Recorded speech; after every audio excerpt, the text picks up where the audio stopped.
Bonjour à toutes et à tous, je vous retrouve ce mois-ci pour vous emmener faire une balade dans la région du Bordelais. Inutile de vous présenter la région, j'imagine que tout le monde la connaît, plus précisément sur la commune de Saint-Estèphe. Et nous allons déguster ensemble un château Lilian-Ladouis, qui est un cru bourgeois, sur le très beau millésime 2015. La propriété se trouve dans le sud de l'appellation Saint-Estèphe, pas très loin d'un prestigieux voisin qui est le château Caudestournel. C'est une propriété qui a la particularité aussi d'avoir des vignes sur différents types de terroirs dans cette partie du Médoc. On va retrouver des sols assez classiques, graveleux, mais aussi un petit peu de sol argilo-calcaire.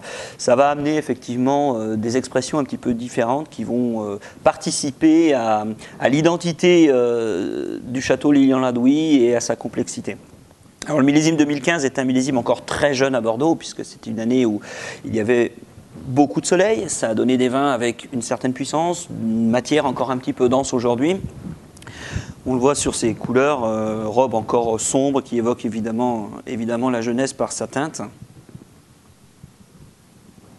Le nez est plutôt aromatique, même dans la jeunesse, n'est pas infirmé, et effectivement, ça confirme un petit peu l'impression qu'on pouvait avoir en lisant l'étiquette. À la fois ce fruit très mûr, cette empreinte solaire qui se retrouve dans le vin, et à la fois la jeunesse, puisque les notes encore d'élevage, de boisé, se retrouvent aussi dans le vin par des côtés un peu grillés. C'est un boisé qui est plutôt fin, qui est plutôt engageant.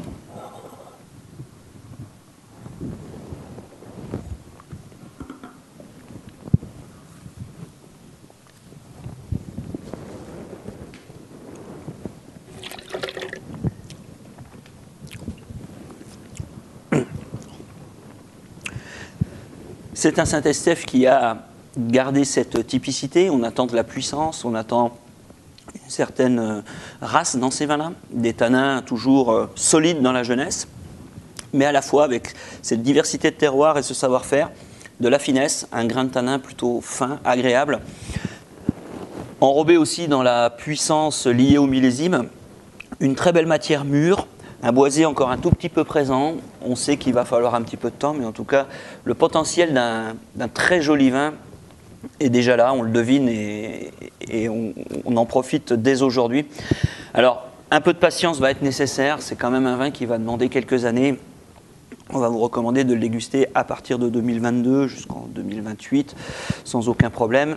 Au-delà, si vous voulez aussi faire vieillir quelques bouteilles et si vous appréciez les vins sur l'évolution, parce qu'encore une fois, on a la matière, on a la structure, on a les acidités qui ont été conservées.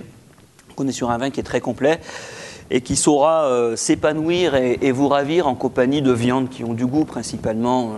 Alors évidemment, il y a des accords locaux comme l'agneau dans la région de Pauillac. C'est une viande qui a du caractère, qui a du gras.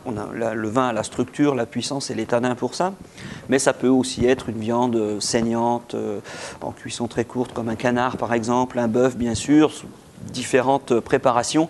N'hésitez pas aussi à jouer un petit peu sur les épices, pourquoi pas. Le vin a la structure pour ça et on pourra évidemment se faire plaisir pendant de nombreuses années.